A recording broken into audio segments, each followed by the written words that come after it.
temps. Amen.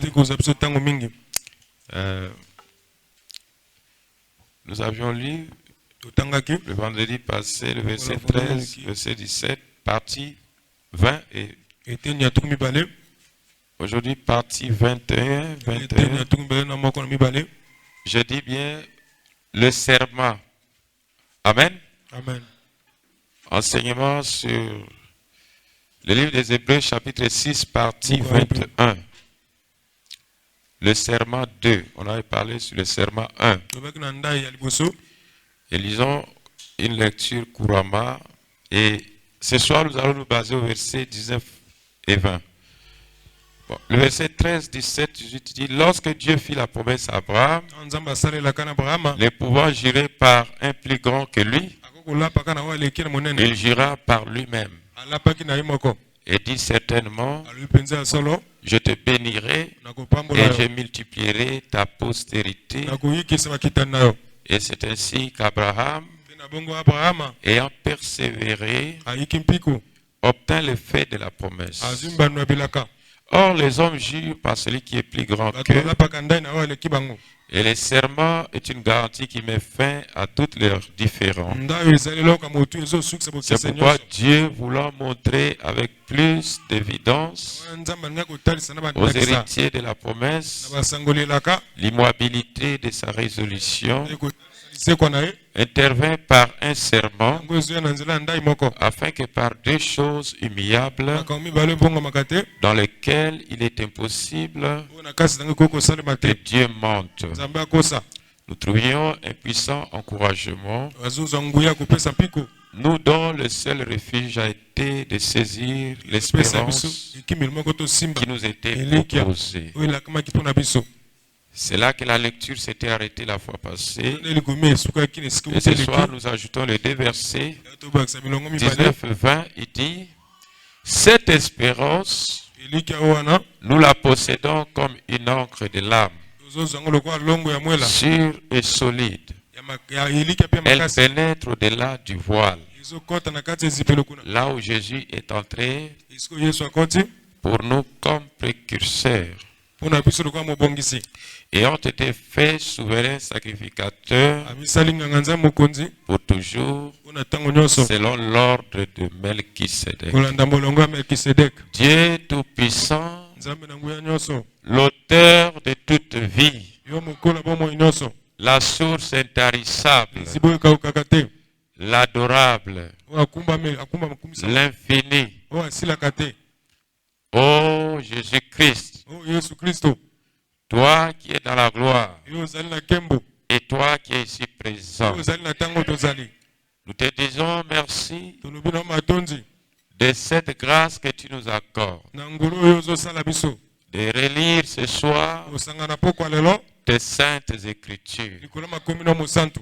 Beaucoup, certains ont manqué ces privilèges, mais nous te disons grand merci d'avoir nous accordé ces privilèges que certains ont manqué en ce moment-ci. Dieu Tout-Puissant, Maître des temps et des circonstances, toi qui n'as jamais échoué et qui n'échouera jamais. Toi qui as été la source de tout être et la source de cette immense créature. Car avant cela, il n'y avait que toi-même. Éternel, sois loué, sois glorifié, sois exalté, sois acclamé. Car tu es l'unique et le véritable Dieu. Tu es le Saint-Esprit. Bénissons cette lecture, la lecture de ta parole. Il y a beaucoup de paroles dans le monde. Il n'y a qu'une seule parole qui a la vérité. Pas seulement la vérité, mais qui a la puissance. C'est la parole du Créateur. Et c'est ta parole. Nous l'avons lu, Seigneur, comme toute personne peut le lire. Oh Dieu de gloire. Mais pour qu'il y ait la vie, cela demande ta présence. Cela demande ton appui. Cela demande ta miséricorde. Cela demande ta grâce. Nous sommes venus comme des hommes sans force. Comme des hommes incapables. Pas parce que nous sommes grands, mais nous sommes des incapables. Nous sommes venus, Éternel, devant le capable. Toi qui es le capable, notre capable, l'Éternel Dieu Tout-Puissant, le Saint-Esprit, la colonne de feu, le Dieu de William Marion Branham, le Dieu de la rédemption tabernacle, notre Dieu, toi qui vis dans les profondeurs, dans les hauteurs, dans des dimensions élevées. Ô Éternel, ne nous prive pas ta gloire ce soir. Agrée cette réunion par ton intercession. Là-haut, ô Père, dans ton autorité et par ta grâce, exauce-nous. Accorde-moi l'inspiration. Accorde-moi quelque chose. Sauve-nous encore. Remplis-nous encore. C'est vrai que tu nous avais sauvés déjà. Mais laisse que les effets du salut puissent se mouvoir, puissent se manifester au milieu de nous. Oh Père, rien que ta gloire, rien que ta sainte miséricorde. Seigneur Jésus, s'il y a quelque chose au milieu de nous qui empêcherait, qui serait comme obstruction de ta présence, oh Père, regarde c'est la croix. Regarde chacun de nous à travers ta croix et accorde-nous tes bénédictions. Des bénédictions inépuisables. Des bénédictions. Oh Père véritable. Merci Seigneur. Je prends sous mon contrôle le royaume de Satan. Tout esprit qui est contre cette parole, qui est contre ce service, qui est contre moi, qui est contre l'interprète, qui est contre chaque adorateur, Satan arrière de nous. Au nom du Seigneur Jésus-Christ, béni soit cette lecture. Amen. Amen. Amen. Amen. Alors je répète le verset 19, le verset 20. Et si vous voulez bien pour une meilleure audition, je répète à partir du verset 13. Lorsque Dieu fit la promesse à Abraham, il ne pouvait jurer par un plus grand que lui. Il jura par lui-même et dit, certainement je te bénirai et je multiplierai ta postérité. Et c'est ainsi qu'Abraham, ayant persévéré, obtint le fait de la promesse. Or les hommes jurent par celui qui est plus grand qu'eux, et le serment est une garantie qui met fin à toutes leurs différends. C'est pourquoi Dieu voulant montrer avec plus d'évidence aux héritiers de la promesse l'imitabilité de sa résolution, intervint par un serment. Amen. Amen. Afin que par deux choses immuables, dans lesquelles il est impossible que Dieu mente, nous trouvions un puissant encouragement, nous dont le seul refuge a été de saisir l'espérance qui nous était proposée. Alors le verset 19 dit, cette espérance, nous la possédons comme une encre de l'âme, sûre et solide. Elle pénètre au-delà du voile. Là où Jésus est entré pour nous comme précurseur, ayant été fait souverain sacrificateur pour toujours, selon l'ordre de Melchisédek. Amen. Amen. Alors, nous avions dit que serment, c'est l'affirmation faite. Amen. En attestant, vous voyez, une affirmation faite pour attester un être ou un objet sacré. Amen. Amen. Et quand on parle du serment, c'est que après que vous aviez conclu des choses et pour attester que vous allez tenir votre parole, vous jurez. Et il fallait que Dieu jure. Amen. Amen. Et l'on jure à quelqu'un qui est plus supérieur que vous. Et le supérieur que l'homme, c'est pas l'arbre. C'est pas son collègue homme. Le supérieur que nous, que la créature, c'est Dieu. Soit on jure devant celui qui est supérieur. Mais comme Dieu, il voulait sauver et Dieu était décidé de sauver l'homme, alors il fallait toujours par l'alliance. Nous avions dit que la première alliance entre Dieu et les humains, c'est un sujet d'enseignement. La première alliance entre Dieu et l'homme, cette alliance-là, l'homme l'avait brisée. Amen. Amen.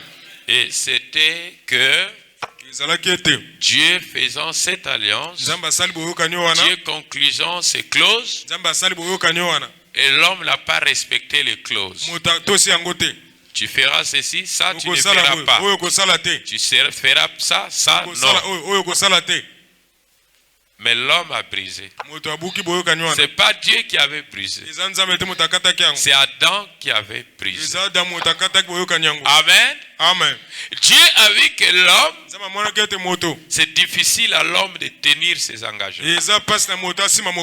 Et si je vais toujours dans cette allure, je vais perdre cet être. Alors Dieu a beau chercher, et Dieu a trouvé un certain Abraham qu'il a fait la promesse. Et cette promesse, c'était pour ramener la vie.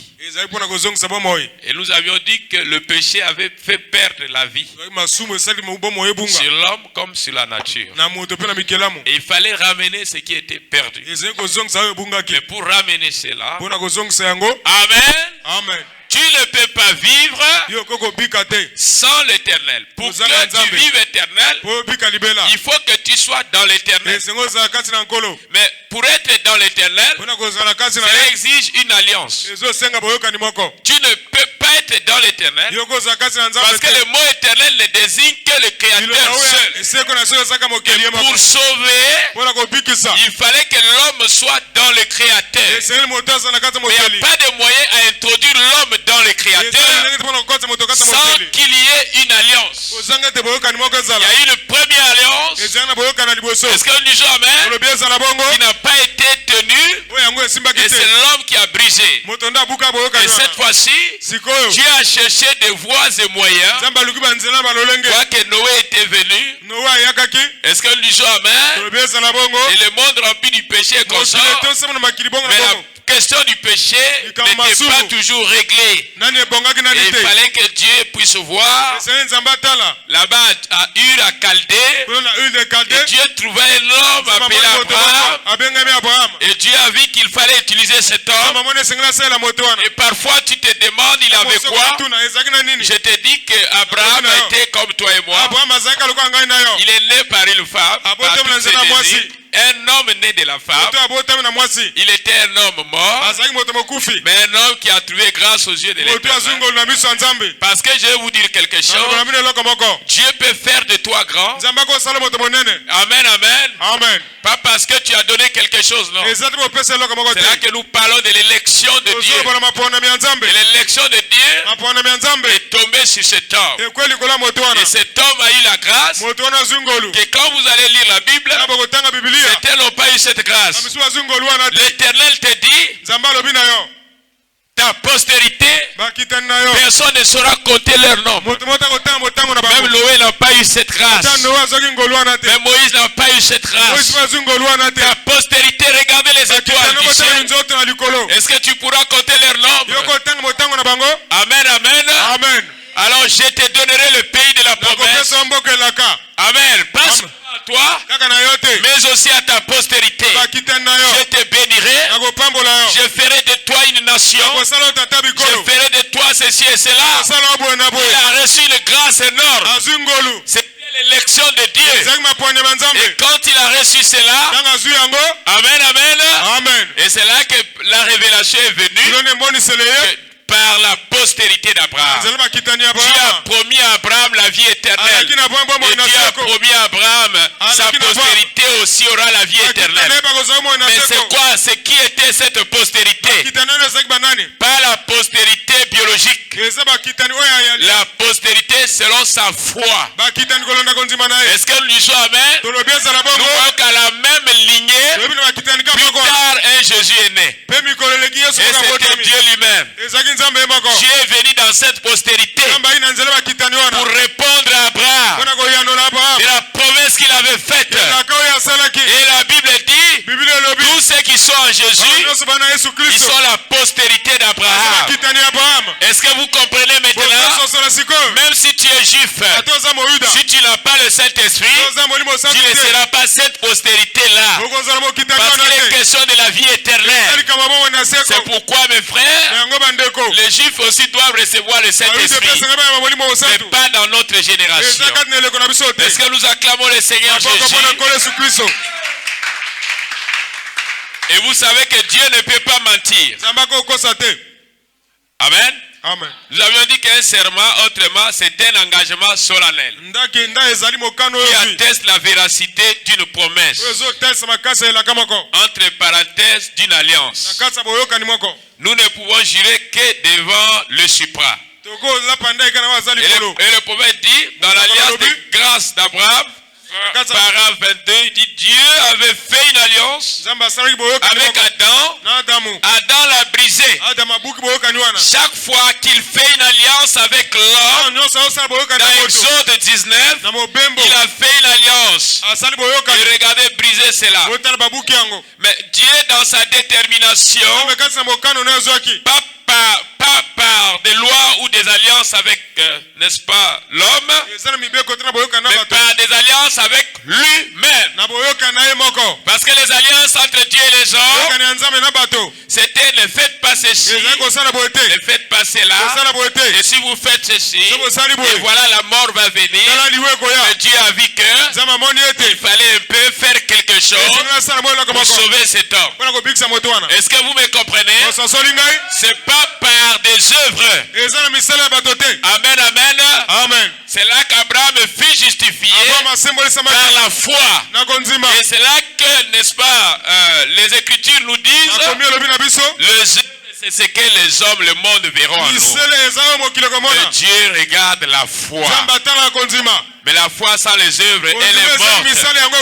Mais le monde verront les œuvres de notre foi. Mais Dieu ne nous voit pas par les œuvres. Parce que s'il faut tenir compte des œuvres, personne n'est parfait. Et personne ne pourrait y arriver. Est-ce que nous disons amen? C'est la décision de l'Éternel. Écoutez bien. De sauver l'homme de manière inconditionnelle. Et nous appelons ça l'alliance inconditionnelle. C'est pas que si tu fais ça, si tu fais ça, si tu fais ça. Non. Est-ce que nous aimons la parole? Il regardait ainsi. Lui, non seulement, et comprenez quelque chose, la décision de Dieu de sauver l'homme par une alliance, tu peux souligner chez toi, inconditionnelle. Pour les certifier, il a fallu à Dieu de jurer par cela. Jurer plutôt, cela par lui-même. Et ce que nous appelons le serment. Si effectivement ce que tu as dit c'est vrai, viens jurer ici. Oh pasteur, mais Dieu empêche les gens de jurer. Dieu lui-même a juré. Abraham a juré. Est-ce que vous me comprenez? Si ce que tu as dit est vrai, viens nous jurer ici. Vous n'allez pas jurer devant le pasteur, devant celui qui est plus haut que le pasteur, devant le Saint-Esprit. Est-ce que nous disons amen? Il dit bien, savez-vous ce que c'est une alliance? Branham dit maintenant nous aimerions parler de l'alliance juste pendant quelques minutes. Dieu a conclu son alliance avec Adam. Adam a brisé son alliance. Et quand Dieu conclut une alliance avec un homme, l'homme brise toujours l'alliance avec Dieu. Alors Dieu savait par préscience qu'il devait y avoir des préparatifs à faire pour sauver l'homme. Dieu a conclu cette alliance inconditionnelle avec Abraham. Et Dieu a juré par lui-même. Parce qu'il n'y a pas quelqu'un qui est supérieur à lui. Alors il a juré par lui-même. Est-ce que nous disons amen? Et cela peut être un peu fort. Mais il a conclu sa condition. Sans condition. Avant qu'Abraham fasse quoi que ce soit pour le mériter, Dieu a dit, j'ai mérité pour toi. Est-ce que vous me comprenez? Est-ce que vous comprenez quelque chose?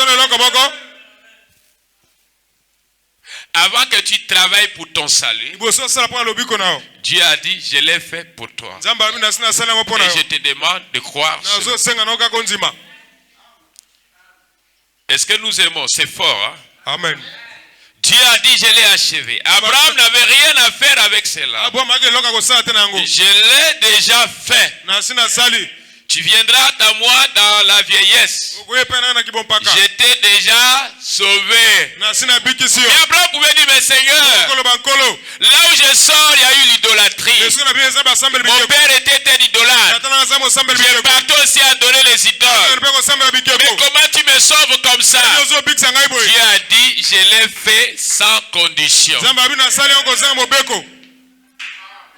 Et c'est ce qui embrouille les esprits démoniaques.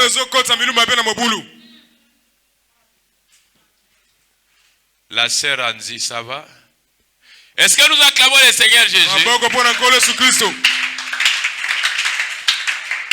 Amen. Amen. Il n'y a pas de si tu fais quelque chose, ou si tu veux, ou si tu ne veux pas, une œuvre achevée. Dieu a déjà fait cela. La grâce est grâce qu'à celui qui le reçoit, qui l'accepte comme étant.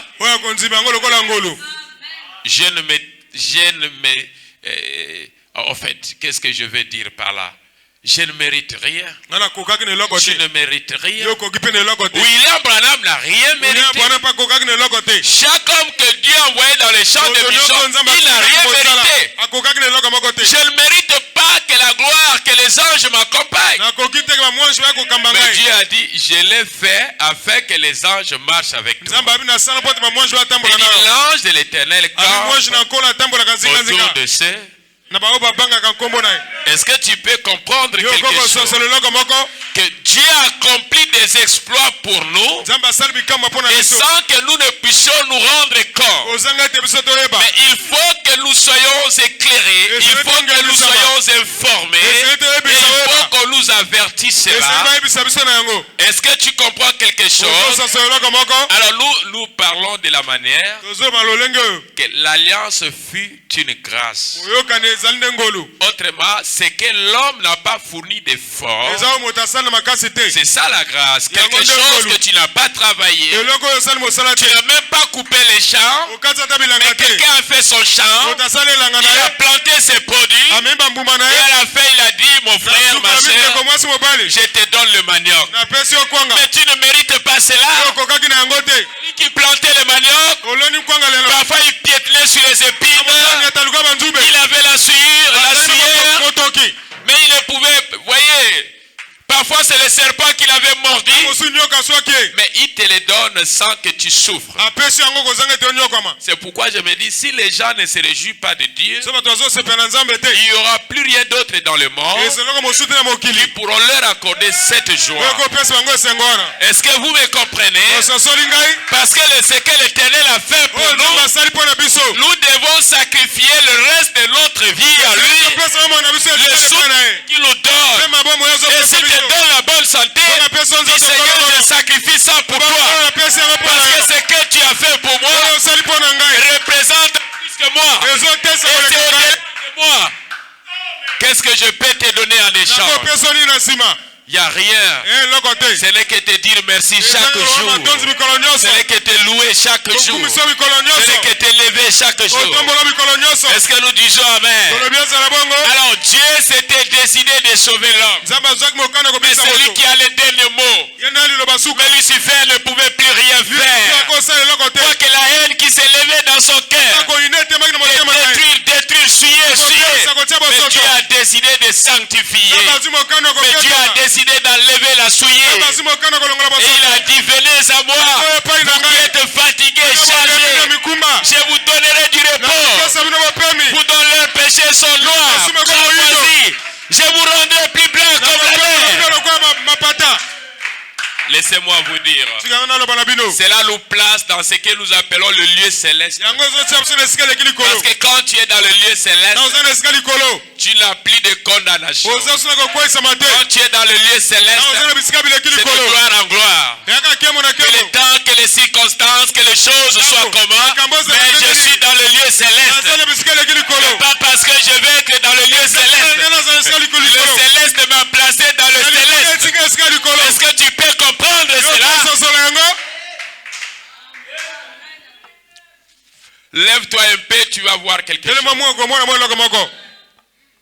C'est que l'humain ne voit pas. Un humain qui est simple, qui n'a pas Dieu, il vit dans des ombres de la mort. Et vous savez ce que c'est? Les ombres de la mort, c'est les soucis, c'est les histoires de cette vie. Cette vie, vous devez la crucifier. Qu'on ne vous donne pas, c'est pas ça qui vous fera vivre. Ce qui vous fera vivre, je vais vous montrer quelque chose tout à l'heure. Et cela va vous donner beaucoup d'envie. Parce que parfois l'homme a beaucoup d'envie de cette vie. Et je vais vous décourager de cette vie. Et je vais vous montrer que ça, c'est l'échantillon de vie. Et je vais vous montrer que le corps que vous avez, c'est l'échantillon de corps. Oui, mes frères, parce que tu gémis dans ce corps, tu tombes malade. Dans ce corps, tu n'arrives pas à avoir la stabilité. Même Paul dit, même nous qui avons le prémisse de l'esprit, nous soupirons. Est-ce que vous pouvez comprendre que l'homme a le salut, mais l'homme n'a pas encore reçu le plein salut? Est-ce que tu dis Amen? Oui. L'homme n'a pas encore reçu le plein salut. La Bible parle des arrêts de l'esprit. Ce sont des acomptes. Mais nous le verrons comme nous ne l'avons jamais vu.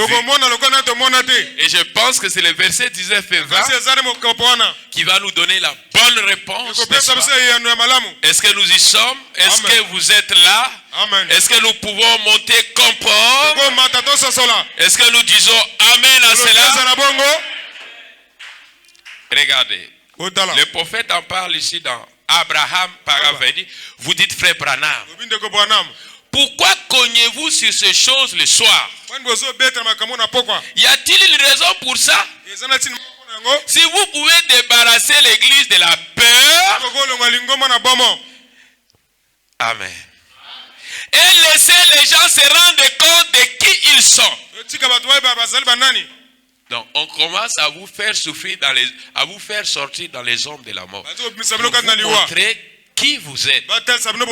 Vous qui croyez. Amen. Amen. Y a-t-il une raison pour ça? Si vous pouvez débarrasser l'église de la peur et laisser les gens se rendre compte de qui ils sont.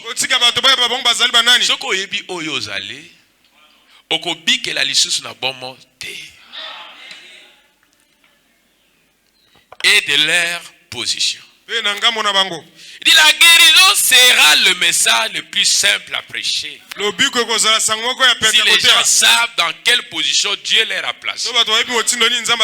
La guérison sera quelque chose de simple. Mais pourquoi ça devient dur? Parce que chacun vient avec un démon qui lui a vaincu. Alors sa prière ne peut plus aller loin. Est-ce que je me comprends?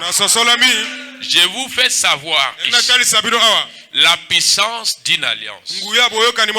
Est-ce que vous me comprenez? Un peuple qui est dans l'alliance, c'est un peuple qui est épargné de la malédiction. Je vais vous dire quelque chose. Un frère ou une sœur qui se méconduisent dans l'assemblée de Dieu, si nous les livrons à Satan, est-ce que vous me comprenez?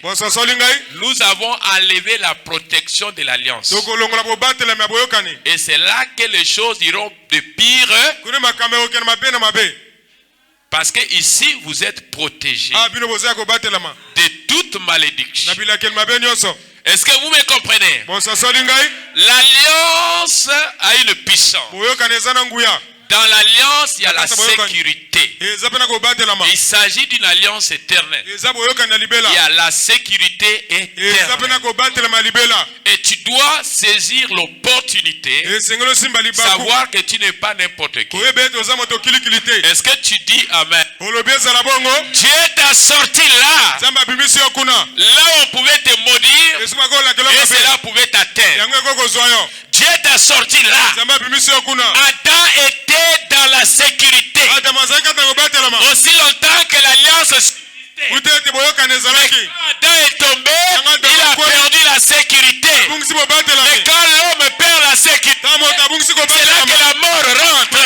C'est là que les guerres sont venues. Le mensonge, la division, la haine, toutes ces choses-là. C'est fruit, c'était, n'est-ce pas, manque de la sécurité. L'alliance brisée a ramené la tort. L'alliance brisée a maudit l'homme, a maudit la créature.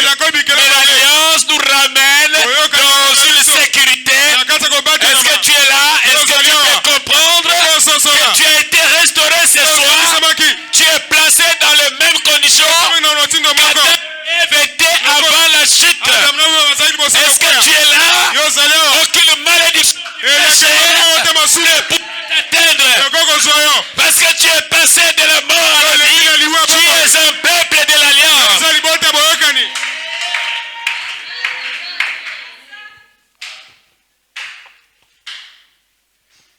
Vous savez ce qui est arrivé en Égypte? Quand la malédiction, quand la chicotte de Dieu était tombée, cela devait épargner le peuple de l'alliance. Quand je verrai les sangs, je passerai par-dessus. Parce que l'alliance, le sang symbolisait le signe de l'alliance. Et chaque fils d'Israël devait placer le sang à sa porte, appliquer le sang sur la porte de la maison. Parce que la chicotte devait frapper le peuple incrédule. Et vous allez me demander qu'est-ce que ce peuple-là a fait. Même les Coréens de Datan, qui étaient des mercenaires plus tard, quand ils étaient en Égypte, la malédiction ne pouvait pas les atteindre. Parce qu'ils avaient appliqué C'est signe de l'alliance. Ils étaient sous l'alliance. C'est la désobéissance qui les sort dans la protection. Ramène la colère de Dieu à détruire l'or et à dire à Moïse, laisse-moi, je vais les tuer, je vais les engloutir, parce que l'alliance était brisée. Mais Dieu a vu que sous la loi et par les œuvres, l'homme n'y arrivera pas. C'est pourquoi je vous ai parlé du jour V, jour de victoire. Et c'est que chaque assemblée du monde doit célébrer aujourd'hui que l'homme se ressaisisse, que l'éternel Dieu Tout-Puissant, le Dieu qui est riche en miséricorde, le Dieu qui est riche en bonté, a donné sa vie à la croix, a donné sa vie, et il a dit à Abraham, ta postérité possédera les portes de ses ennemis. Ta postérité aura la victoire. Ta postérité, personne ne les détruira. Et pour détruire la postérité d'Abraham, il faut détruire l'alliance que Dieu a gérée par lui-même. Dieu a géré par lui-même. Et si c'est Dieu qui a géré par lui-même, personne ne peut détruire. Personne ne peut briser cela. Maintenant, Dieu a érigé une alliance inébranlable. Une alliance éternelle. Une alliance éternelle. Aucune personne ne pourra briser cela. Dieu a scellé cela. Dieu a scellé cela. Qu'est-ce que Dieu a donné à Abraham? Les effets de cette alliance.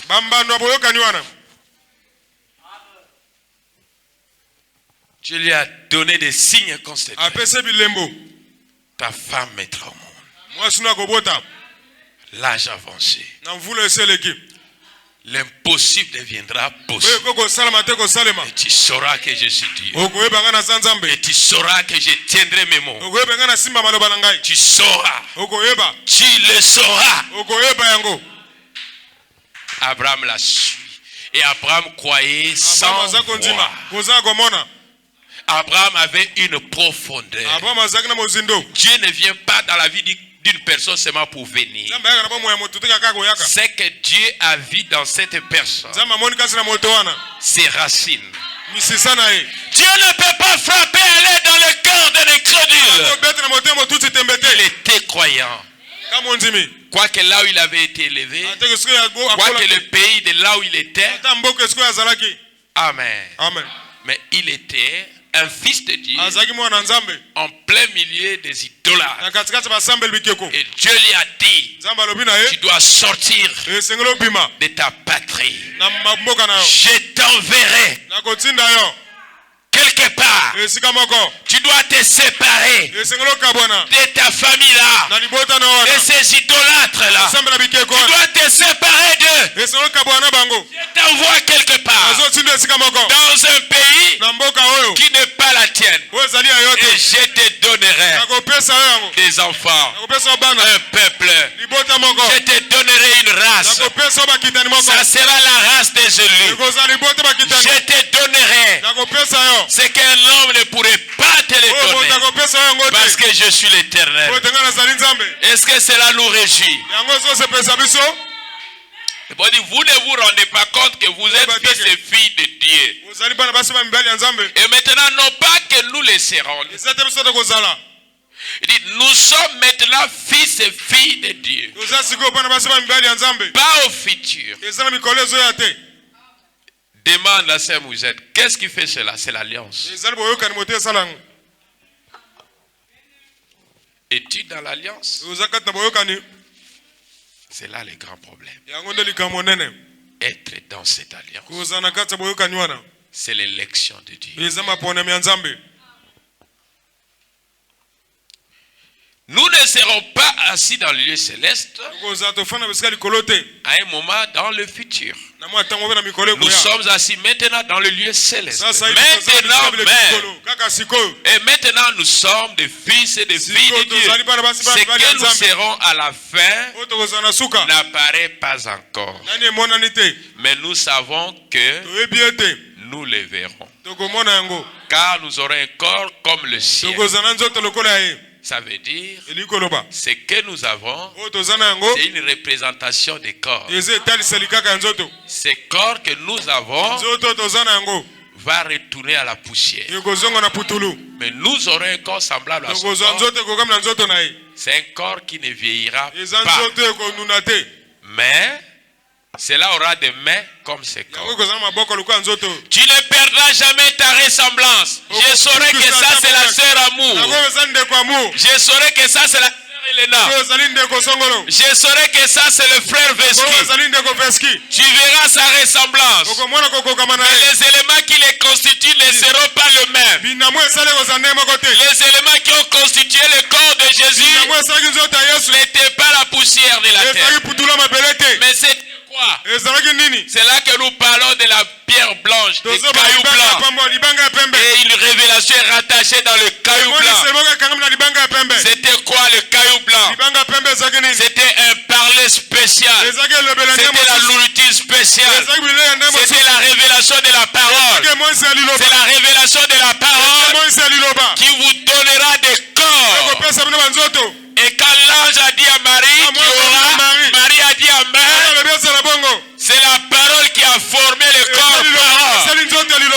Dans ce corps-là, Jésus a marché avec ça. Jésus a mangé avec ça. Jésus est allé à la tombe avec ça. Cela ne pouvait pas se rendre en poussière. Cela est sorti de la tombe. Cela est parti dans la gloire. Et là où je vous parle, ce corps-là est un corps vivant. C'est un corps glorieux.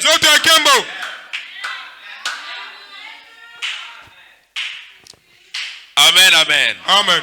Et maintenant, nous sommes des fils et des filles de Dieu. Et l'alliance est conclue avec Abraham et sa postérité après lui. Maintenant, remarquez, eh bien, Adam a perdu ses privilèges, n'est-ce pas? Mais Dieu a restauré Adam par la postérité d'Abraham. Laisse que cela s'enfonce à l'intérieur de ton intérieur.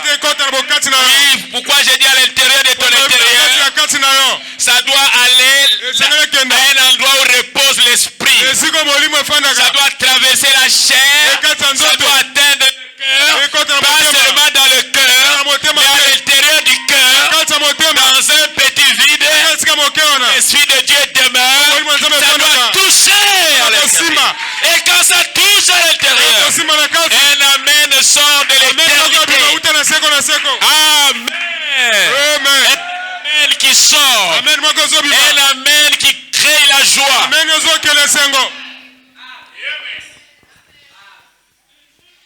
C'est pourquoi quand vous voyez quelqu'un toujours triste, c'est un signe de l'alliance qui est brisée.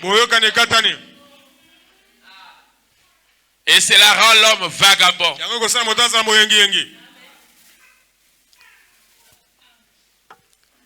Dieu n'a pas dit à Abraham, si tu fais ceci ou si tu fais cela. Il a dit, j'ai toute l'alliance. C'est donc, j'ai tout fait. Amen, amen. Amen. Même Abraham ne méritait pas. Dieu l'a fait mériter cela. Alors, abordons ce verset rapidement. Je vous laisse partir. Il est 18h25. Est-ce que nous disons Amen? Amen. Le prophète dit, cette espérance, n'est-ce pas le verset 19? Nous la possédons comme une encre de larmes. Nous la possédons comme une encre de larmes. L'encre, autrement espérance. N'est-ce pas? Donc, qu'est-ce qui est l'encre? C'est le serment qui est en même temps l'espérance. Allons dans ces versets. Alors, mais la Bible dit, cette espérance, nous la possédons comme une encre de larmes. Et il s'arrête pas là, il dit, sûre et solide. Elle pénètre au-delà du voile. C'est là que la révélation doit venir. C'est quoi l'encre? C'est quoi ce voile? L'âme, nous connaissons que c'est la nature de notre esprit. Cette espérance, nous la possédons comme une encre dans l'âme. Nous la possédons comme une encre dans l'âme, sûre et solide. Elle pénètre du voile.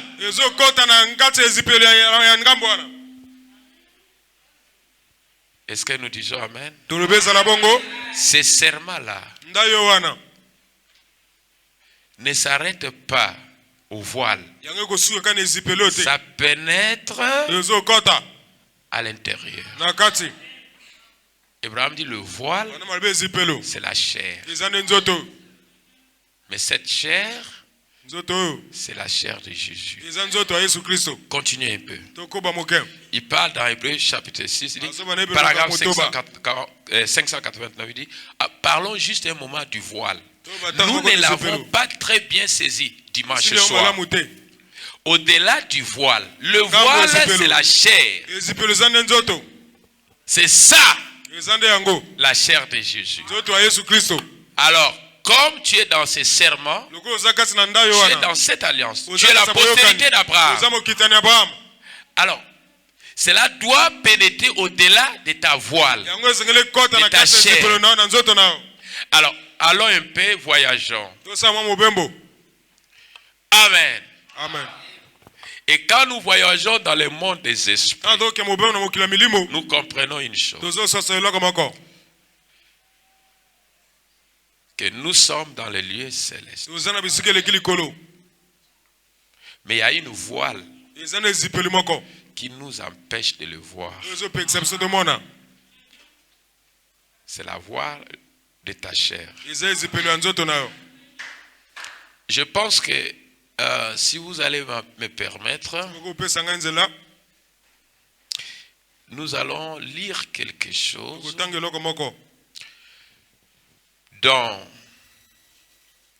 Amen. Amen.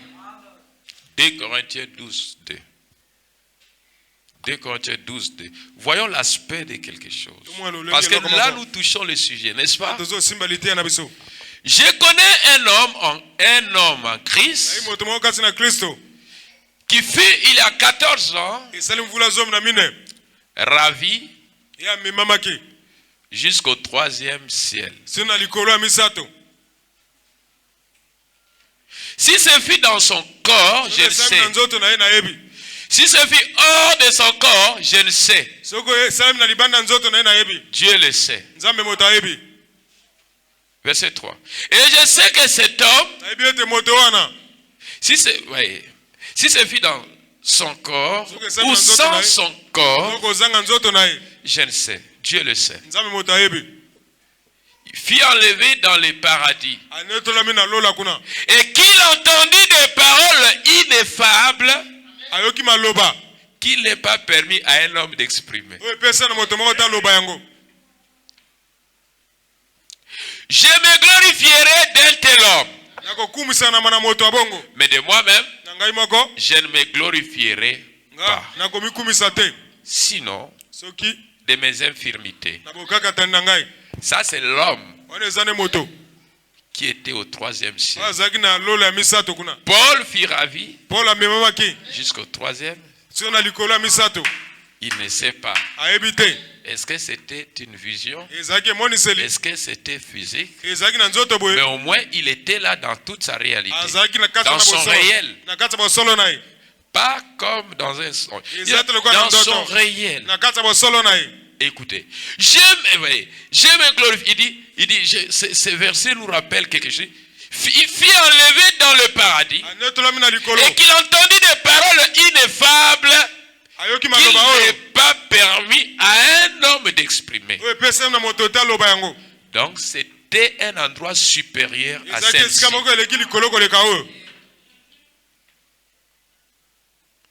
Je vais vous montrer que cet endroit, comme dit Branham, représentons ça comme le premier ciel.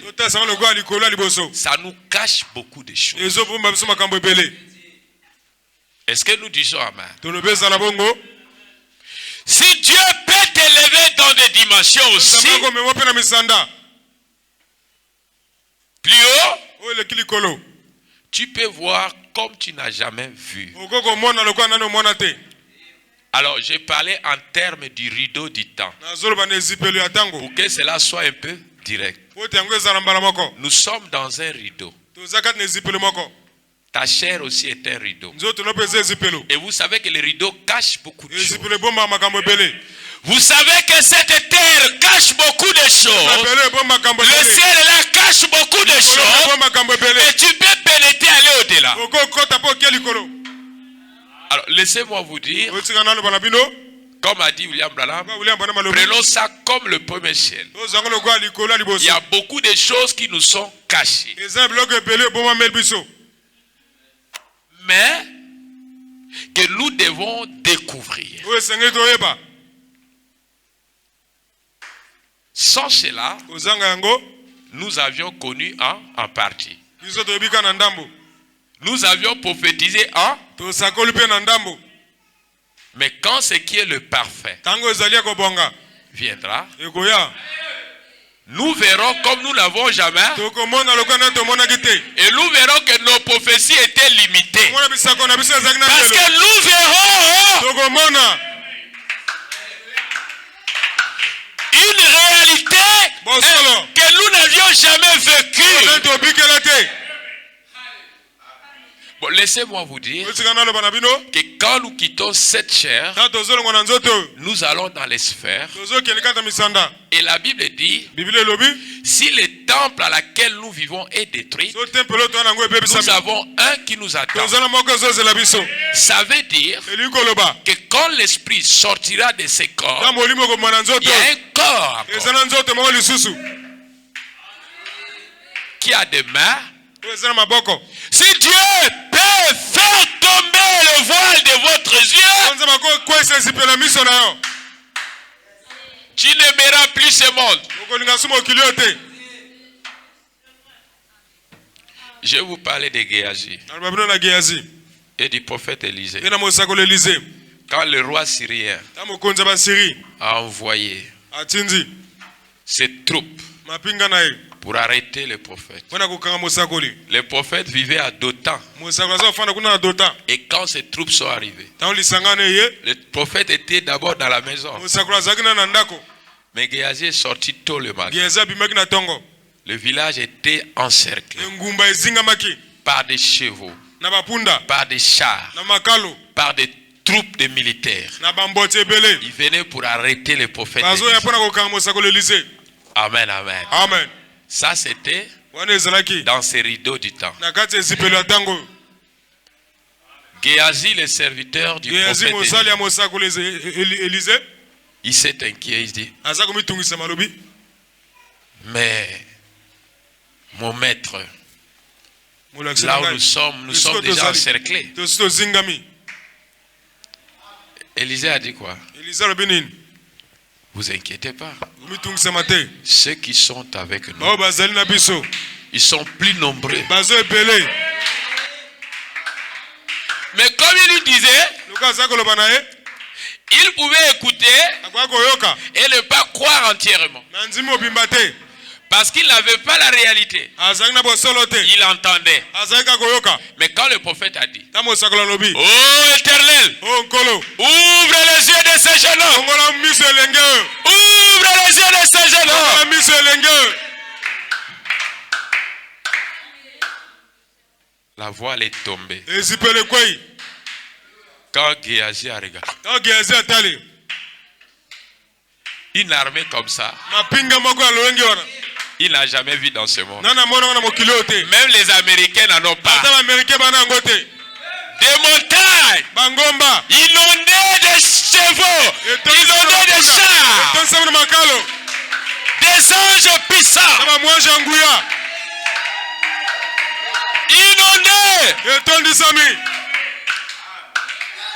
Mais quand tu vis dans ces rideaux-ci, tu penses que c'est fini. Mais quand le prophète a dit, oh Éternel, ouvre les yeux de cette sœur qui pense que la fin de la vie, c'est le mariage, qui pense que la fin de la vie, c'est l'argent, qui pense que la fin de la vie, c'est la voiture. Ouvre ses yeux pour voir. Tu sauras sauras que tu es plus que le président du Congo. Tu sauras que tu es plus que le roi de la terre. Pourquoi? L'ange de l'Éternel campe autour de ceux qui le craignent. Le roi de la terre, ils ont des gardes-corps, des hommes mortels. Mais nous avons des gardes-corps,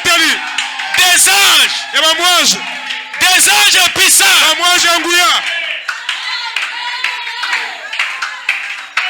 S'ils survolent ici, laisse que la paille tombe sur tes yeux. Laisse que ce voile qui t'empêche de voir tombe. Et que tu pètes les régions élevées. Et tu sauras qu'il y a plusieurs ciels. Et Paul a été ravi. Et il est arrivé dans un ciel que même l'homme n'est jamais. Même les Américains ne sont pas arrivés là-bas. C'est français. Quand tu arrives dans ce ciel-là, ta bouche ne sera pas fermée. Tu vas sauter de joie. Est-ce que tu es là? Mon frère, ma soeur, là où je vous parle, nous sommes dans le lieu céleste. Nous communions avec les anges. Les vases qui ont des yeux, ils voient des anges ici. Il y a d'autres qui voient la colonne de feu m'envelopper. Mais ça, moi, je peux te dire, Éternel, ouvre les yeux des autres. Beaucoup ont vu ici. Mais si toi aussi, tu peux voir, tu sauras que c'est un petit endroit, mais c'est un tabernacle de Dieu. Est-ce que tu es là? Est-ce que tu dis Amen? Paul a dit.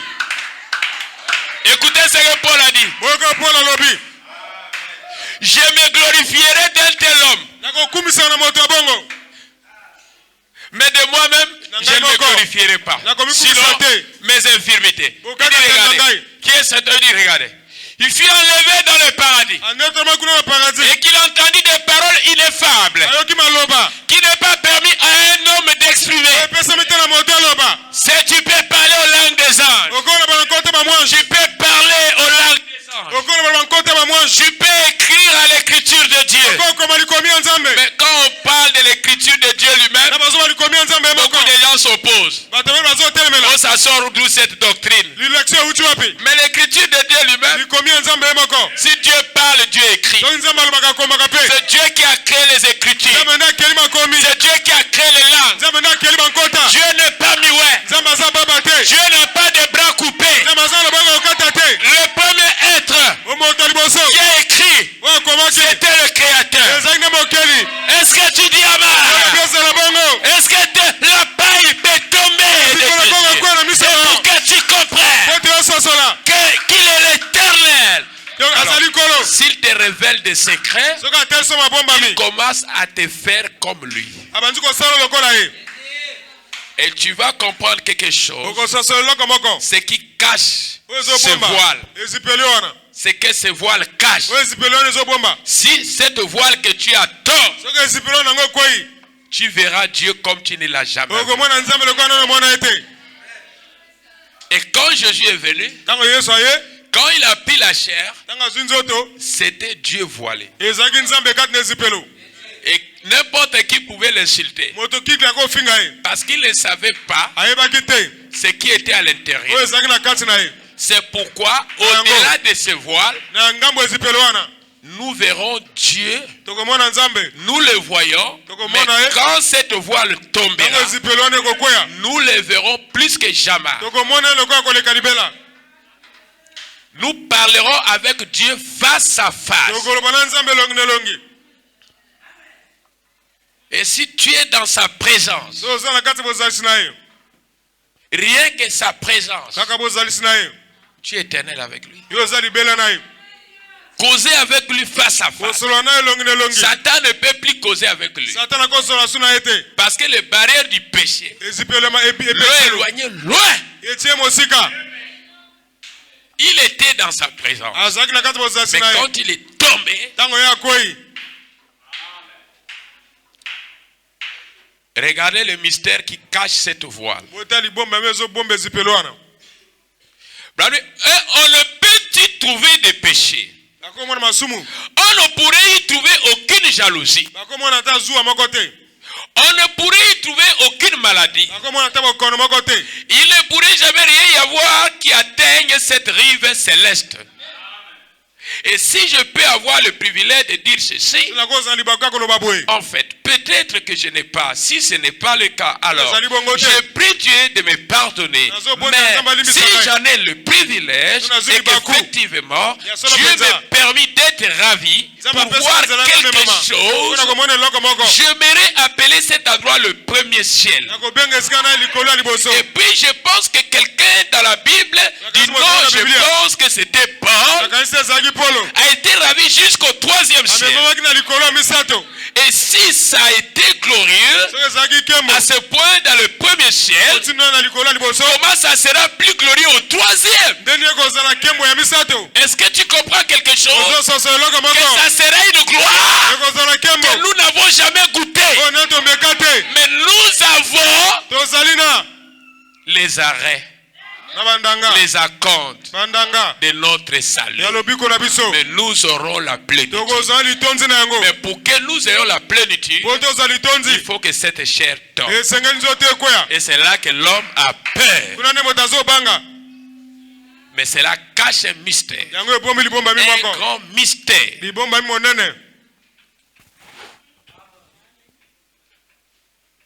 Vous voyez, ce n'est pas étonnant qu'il n'ait pas pu en parler pendant 14 ans. Il a dit qu'il ne savait pas s'il était dans son corps ou hors de son corps, comme ces grands apôtres.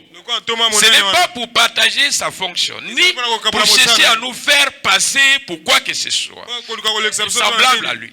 Mais je peux dire comme lui. Je ne sais pas si c'était dans ses corps ou hors de ses corps. Tout ce que je peux dire, c'est que c'était tout aussi réel que je vous regarde en ce moment. Vous ne perdrez jamais vos images. Est-ce que nous disons Amen? Alors prenez dans 2 Corinthiens 5:1. Amen.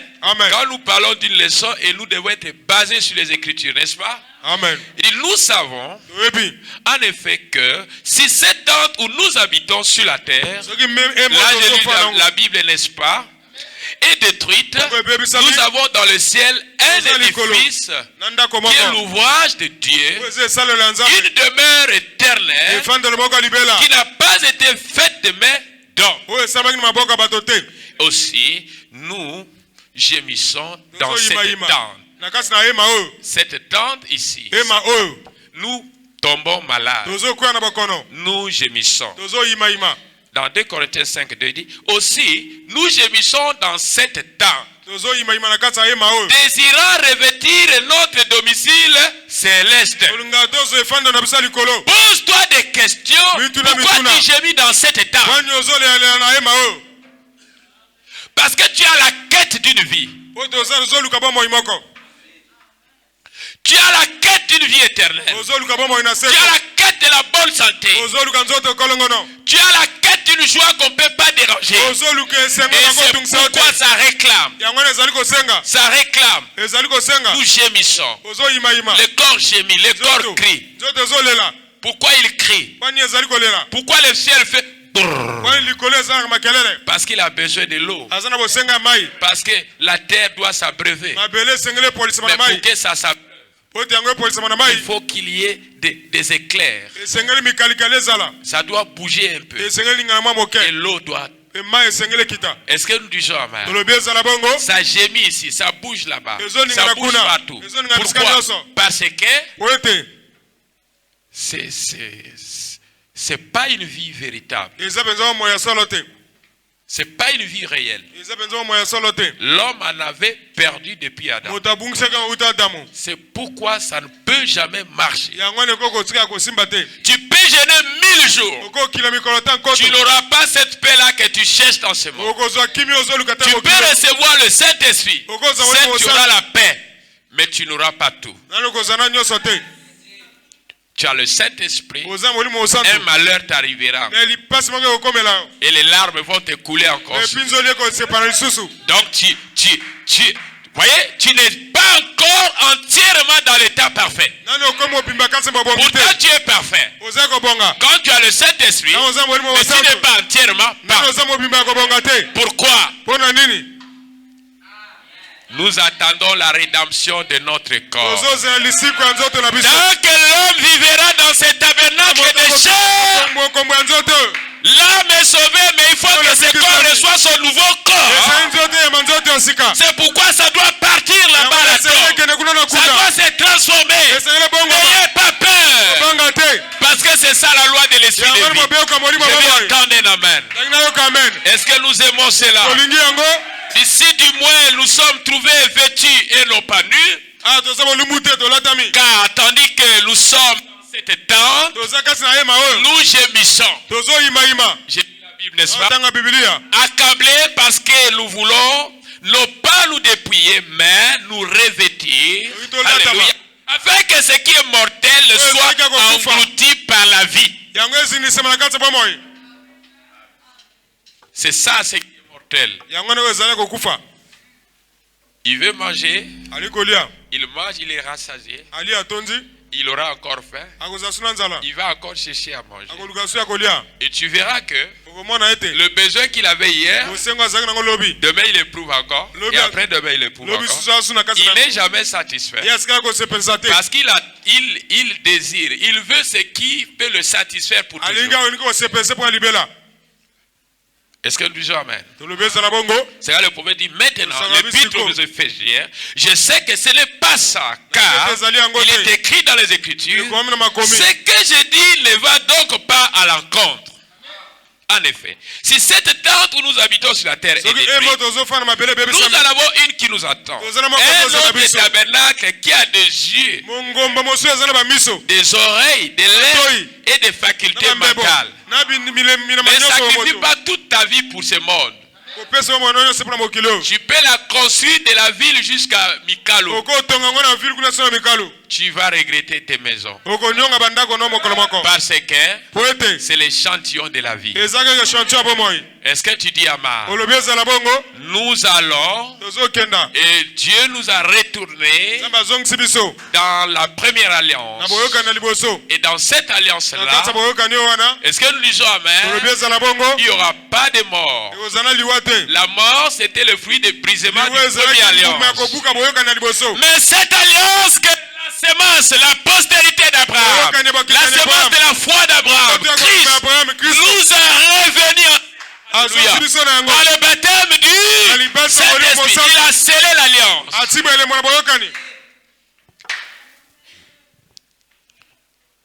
Alors, ça doit te donner une joie qui dépasse les maisons. 18 heures avancées, je dois quitter la chair. Est-ce que vous y êtes? Amen. Il dit maintenant, un autre tabernacle qui attend, qui a des yeux, des oreilles, des lèvres et des facultés mentales. Si cette tente où nous habitons sur la terre est détruite, alors il dit, la tente c'est le corps. C'est un corps dans lequel on peut toucher et on peut parler.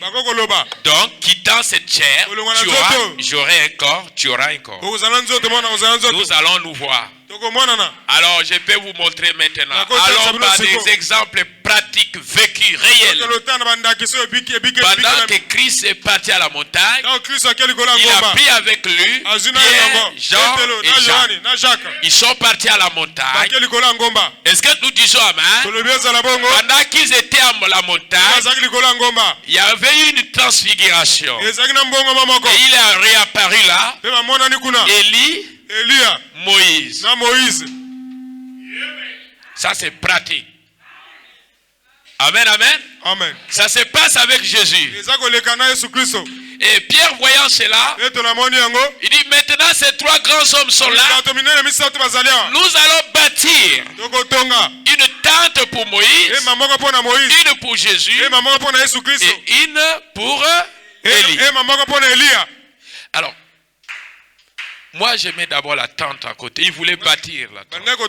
Mais moi, mon problème, ce n'est pas la tente. Mon problème, Moïse avait vécu son jour.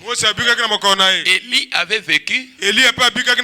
Moïse était déjà mort. Élie était monté. Élie était parti.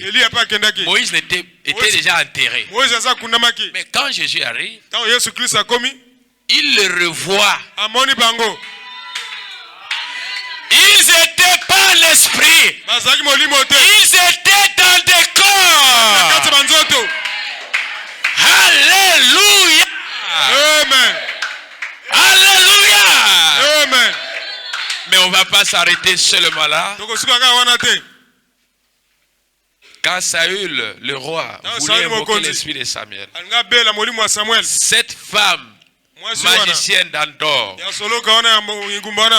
païenne, qui est partie pour évoquer l'esprit du prophète, elle a eu peur. J'ai vu le Dieu qui monte. Il était habillé comment? Il avait porté un manteau. Il était comme ça. Il était comme ça. Saül a compris que c'était Samuel. Pourquoi me déranges-tu dans mon repos? Pour cette magicienne, elle a vu de Dieu. Un prophète est un Dieu. Un petit Dieu. Pas le Dieu qu'on adore. Est-ce que je me fais comprendre? Il n'avait pas permis ces qualités du prophète. Elle n'a pas vu un esprit. Elle a vu un homme. Avec des bras de Dieu, mais qui ressemblait à Dieu.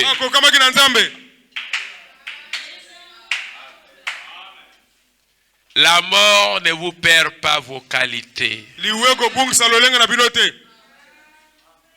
Seulement, ça va dévoiler encore. Plus encore. Est-ce que je me fais comprendre? Il dit, je viens maintenant même de me rappeler que Moïse était mort. Il reposait dans une tombe non marquée depuis 800 ans. Et regardez ce qui leur est arrivé. Ils se sont réapparus, revenus encore. On les a encore vus. C'était quoi? Quand cette voile, la paille tombe dans tes yeux, tu peux voir les sauver. Tu peux voir Père Abraham. Quand cette paille est tombée, William Branham a vu même des femmes qu'elle avait qui sont sauvées. Et il a raconté cela. Dieu peut te faire visiter ces endroits-là. Et tu verras que c'est des gens qui ont des corps. Ils parlent, ils codent. Personne n'a perdu son image. Est-ce que tu dis amen? Ils sont toujours dans la joie. Tu ne verras pas quelqu'un qui te dira là-bas, je n'ai pas mangé. Mais ici tu peux pleurer, je n'ai pas mangé. Ici tu peux dire, on ne m'a pas donné du boulot. Là-bas personne ne pleure qu'il n'a pas du boulot. Parce qu'ils ont été restaurés. Parce qu'ils vivent maintenant la perfection. Mais aussi ici, c'est que nous avions. C'est les arrêts de la perfection. C'est les arrêts du salut. C'est les arrêts de la vie. Mais nous aurons comme nous n'avions jamais eu. C'est pourquoi mon frère, tu as un corps. Si tu as le Saint-Esprit, tu as un corps. Tu as un corps éternel. Un corps qui ne mourra jamais. Un corps qui ne sera plus jamais enterré. Un corps, alléluia. Est-ce que tu peux monter là où je vous parle? Les uns, nous sommes dans le lieu céleste. Nous sommes dans le lieu céleste. Quand j'ai dit nous sommes dans le lieu céleste, c'est que nous communions avec les anges. Nous communions avec Gabriel. Nous communions avec Michel. Nous communions avec les archanges. Nous communions avec tous les sauvés. Nous communions avec William Branham. Nous communions avec tous les sauvés. Si la paille peut tomber de tes yeux, tu peux, alléluia, voir. Et tu peux voir. Tu peux voir. C'est pourquoi mon frère, ma soeur, le rideau de Satan nous cache beaucoup de choses. Nous avons des ciels et des ciels. Des ciels même que l'homme n'est jamais encore arrivé. Mais cela existait. Paul nous a dit que cela existait. Oh mes frères, Ça, c'est le domaine de l'homme. Dieu a créé à l'homme son petit domaine. Mais Dieu ne s'est pas arrêté seulement à ce domaine. Dieu a créé des domaines et des domaines. Alléluia. Amen. Alléluia. Amen. Est-ce que tu es heureux? Est-ce que tu es heureux d'avoir un Père supra? Tu es heureux d'avoir un Dieu infini? Tu es heureux d'avoir un être infini? Tu es heureux d'être dans l'alliance? Tu es heureux d'être un fils du royaume? Est-ce que tu es dans la joie? Tu es heureux? Oui, moi je suis heureux. Nous devons vivre, gravir, monter, pénétrer les régions des sommets. Ça me rend comme un petit fou. Un fou dans la joie. Le vrai fou, c'est le fou de Jésus. Est-ce que tu dis amen, amen, amen? Est-ce que tu dis amen, amen, amen? Est-ce que tu dis alléluia, alléluia, alléluia? Alléluia. Est-ce que tu dis il est vivant, il est vivant? Il est vivant, il est vivant, il est vivant. Est-ce que tu dis je suis vivant, je suis vivant? Je suis vivant, je suis vivant. Il n'y a pas que lui qui est vivant. Toi qui as le Saint-Esprit, tu es aussi vivant. Au siècle des siècles, d'éternité en éternité. Vivant, vivant, vivant. Jésus est vivant. Si je suis vivant, toi aussi tu es vivant. Est-ce que tu dis alléluia? Est-ce que tu aimes cela? Oui, mes frères. La puissance, mes frères. Ce qui cache cette alliance. Le pouvoir qui est dans l'alliance. La puissance qui est dans l'alliance. Ça nous donne le droit d'être dans l'arbre de vie. Maintenant, prenez cela, nous allons, n'est-ce pas, nous atterrir et Dieu va nous aider prochainement. Amen. Et je pense qu'on pourra seulement survoler et attaquer le chapitre 7. Est-ce que nous aimons cela? Amen. Dis bien, maintenant, cela a une horrible allure calviniste. Alors, nous allons dire quelque chose maintenant. Amen. Tournons un peu la page et voyons ce que c'est la sainteté. La sainteté dans l'alliance. Dans l'alliance, il y a la sainteté. Mais la sainteté qui est dans cette alliance, ce n'est pas humain. C'est une sainteté divine.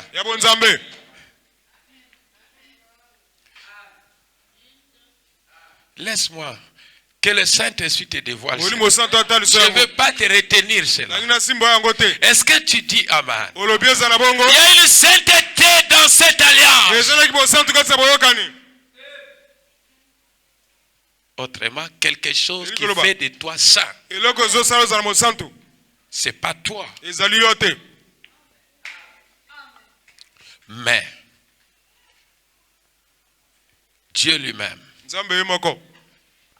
a dit, j'ai tout accompli pour toi. Et cela t'a rendu saint. Alors, prenons la contribution du prophète. C'est vrai, cela. Et le calvinisme est correct tant qu'il demeure fidèle à la Bible. Dès qu'il prend une mauvaise direction, alors il n'est pas correct. L'arminianisme, la sainteté, c'est correct tant que cela demeure dans la sainteté de la Bible. Non pas votre sainteté, mais sa sainteté. Vous voyez alors, ce n'est pas ma sainteté. Branham dit ce n'est pas sa sainteté. Et le pasteur Paul dit ce n'est pas aussi ça. Et toi aussi tu as dit ce n'est pas ta sainteté. Mais la sainteté de qui rend les autres saints.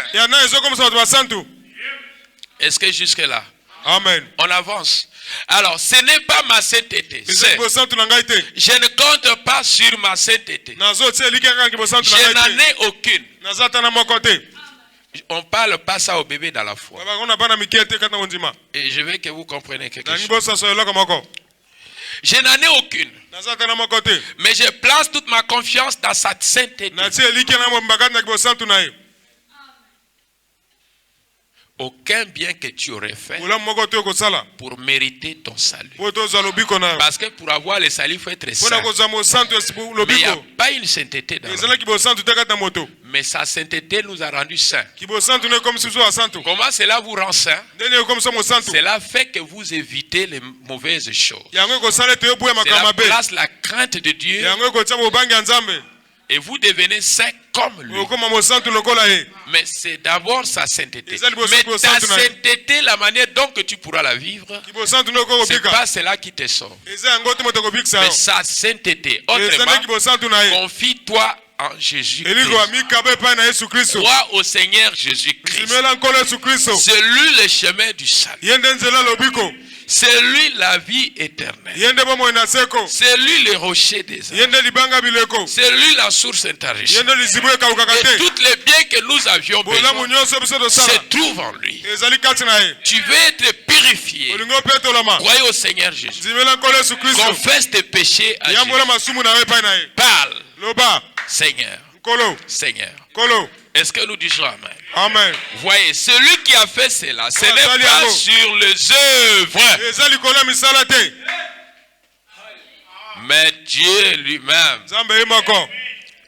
C'est les œuvres de Dieu, pas des hommes. Est-ce que nous disons Amen? Amen. Même quand il dit les malades sont guéris, ce n'est pas les œuvres des hommes. Ce sont des œuvres du Saint-Esprit qui accompagnent la prêche. Est-ce que nous comprenons bien? Parce qu'aucun homme ne peut guérir. Aucun homme ne peut chasser un démon. Mais sa sainteté, le Saint-Esprit, les signes accompagneront ceux qui auront. Est-ce que nous disons Amen? Le fait de croire, cela vous rend saint. Le problème ce soir, c'est pas le pécheur. Parce que le pécheur, le péché plutôt, le problème plutôt c'est pas le péché. Le problème, c'est que les pécheurs ne veulent pas accepter celui qui enlève le péché. Alors il reste toujours dans le péché. Parce que lui là, il nous a purifiés. Il a justifié Abraham par la foi. La foi veut dire croire. Croire à l'impossible. Croire à ce que tu ne vois pas. Et cela rend réel. Le visible devient visible. Mais pour que tu ramènes l'invisible au visible, il faut la foi. Il faut croire. Mais on ne croit pas sur les sables mouvants. On croit sur la parole infaillible. La parole de l'Éternel, écrite par ses oins prophètes, écrit par son apôtre Paul. Paul lui-même était loin du Saint-Esprit. Et il a écrit avec l'onction du Saint-Esprit. Et c'était Dieu dans l'onction. Dieu écrivait avec les mains des mortels. C'est pourquoi mon frère, c'est différent de tous les livres. Ça c'est différent de tous les livres. Cette parole est différente de toutes les paroles. Parce que c'est la parole de l'Éternel. Et si cela est planté à un bon endroit, c'est là que cela produit. On place ici, on place là-bas. Après un moment donné, la terre se fissure. La parole commence à sortir. Quand il était rentré, c'était la parole. Quand il a donné, c'est un grain de blé. Donc la parole s'est rendue matérielle. Est-ce que tu dis Amen? C'est pourquoi cette parole t'a préparé un corps aussi matériel. La théophanie. Est-ce que tu dis Amen? Est-ce que tu aimes cela? Tu dois dire, nous vivrons dans les âges éternels. Alors, vous comprenez que je ne vais pas abuser de votre temps. Et je vais clôturer à quelque chose. Peut-être nous allons continuer prochainement. Cela ne vous donne pas le droit de pécher. Alors, prenez cela. Nous n'avons pas le droit de faire ce que nous voulons. Amen. Amen. Un chrétien qui est sauvé ne pêche pas volontairement. Mais il peut être tenté. Et après avoir été tenté, il peut prendre conscience, arranger son erreur. Il ne le fait pas volontairement. Et si cela vous arrive à faire volontairement, c'est que ça ne va. Prenez la citation du prophète, parce qu'après vous allez me poser des questions, n'est-ce pas? Dans Hébreux chapitre 6, paragraphe 198, Branham dit, maintenant, on reçoit des coups de fouet pour avoir mal agi. On récolte ce qu'on a semé. On reçoit cela. Ne croyez donc pas que vous pouvez simplement continuer à sortir et à pécher et à vous en tirer avec cela. Si vous le faites et que vous affichez ce comportement, cela montre que vous n'êtes jamais né de nouveau. Le saisissez-vous? Si vous avez encore en vous le désir de faire le mal, c'est un manque de la nouvelle, alors vous êtes dans l'erreur. C'est un couteau à double tranchant. Alors j'ai fait ça pour ajuster, n'est-ce pas? Je ne vais pas vous laisser dans les brouillards. Est-ce que vous êtes d'accord avec moi? Amen, amen. Amen.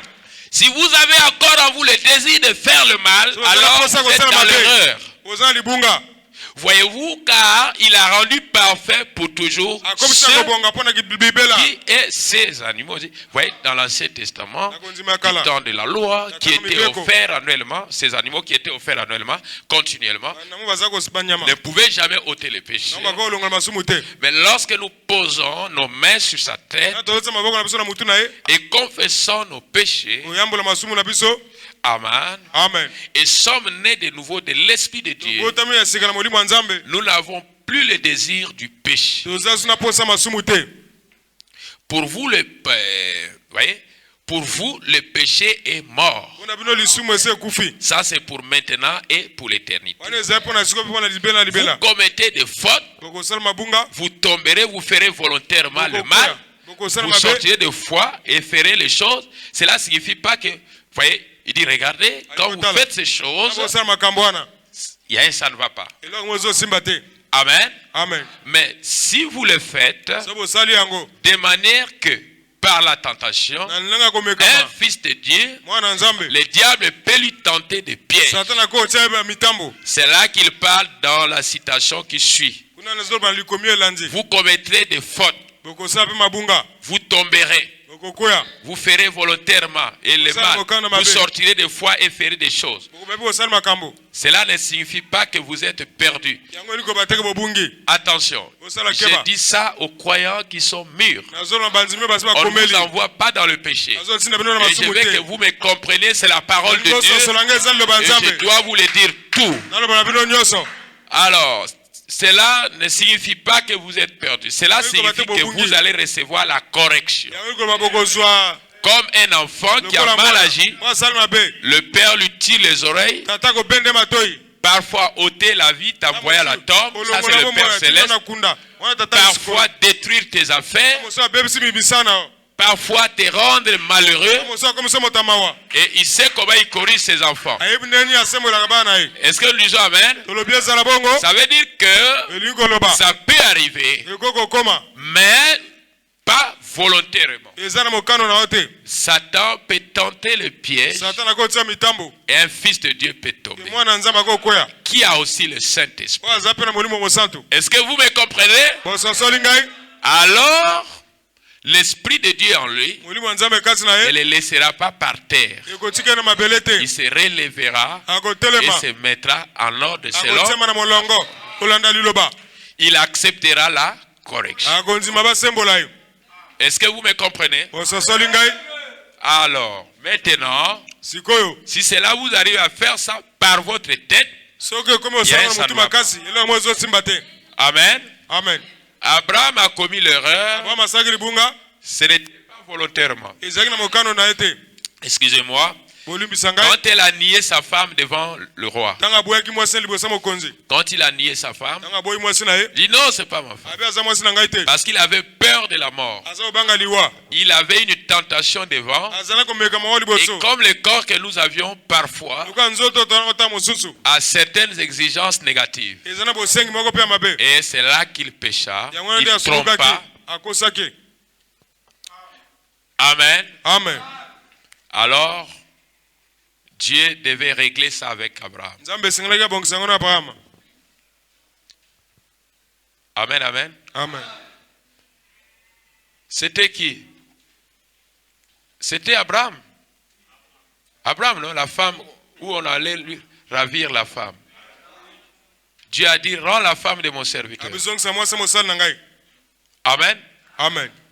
Et le roi allait mourir par la frappe de Dieu. Amen. Amen. Dieu a vu l'erreur de son serviteur. Mais Dieu a d'abord sécurisé son serviteur. Et Dieu voulait d'abord retrancher le roi. Et après, il fallait arranger avec son serviteur. Est-ce que nous disons Amen? Alors, c'est pourquoi mes frères, un enfant de Dieu. Alors, j'ai dit ça et je vous laisse partir, n'est-ce pas? Alors, prenez ceci. Dieu ne sauve pas 2 fois. Dieu ne sauve pas 3 fois. Si une fois Dieu vous avait donné le Saint-Esprit, c'est pour toujours. Et si quelque chose vous arrive de pire, Dieu vous aidera. Et le Saint-Esprit qui est en vous vous aidera à mettre cela en. Dieu ne donne pas le Saint-Esprit 2 fois. Il donne une fois et pour l'éternité. Dieu ne peut pas t'aimer ce soir et te refuser demain. Et Dieu ne peut pas dire celui-ci est mon serviteur et demain dire il est le serviteur du diable. Quand Dieu choisit, c'est éternel. Et quand Dieu t'a donné un don, Dieu ne peut pas dire j'ai ravi. Dieu ne ravit pas.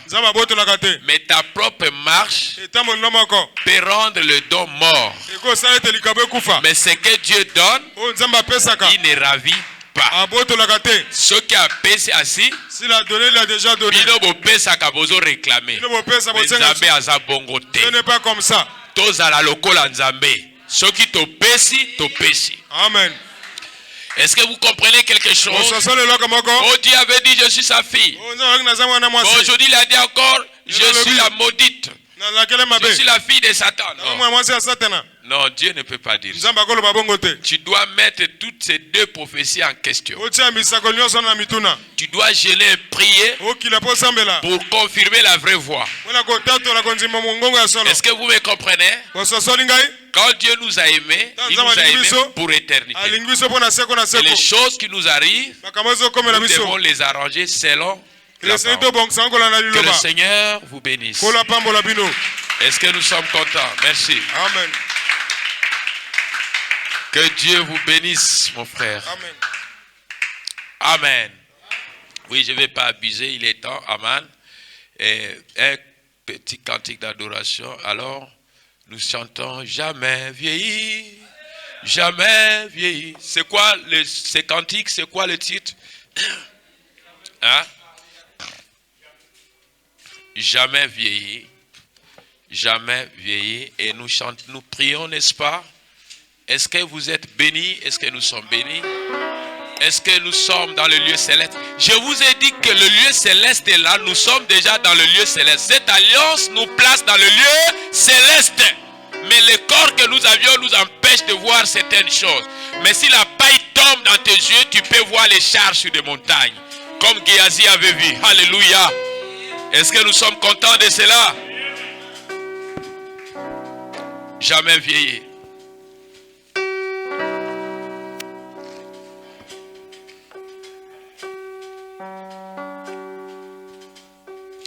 J'ai entendu parler d'un pays au lointain. C'est une belle maison pour l'âme, édifiée par Jésus. La nous pour au point, la nous n'irons jamais, jamais, jamais vieillir, jamais vieillir. Là-bas nous n'irons jamais, jamais, jamais vieillir, jamais vieillir. Là-bas nous n'irons jamais. Dans la belle cité, nous n'allons plus errer. Nous serons bientôt dans la douceur. Nous louerons les rois dans les âges éternels. Dans ce pays, nous ne mourrons point. Jamais, Jamais vieillir, jamais vieillir. Là-bas nous ne vieillirons jamais.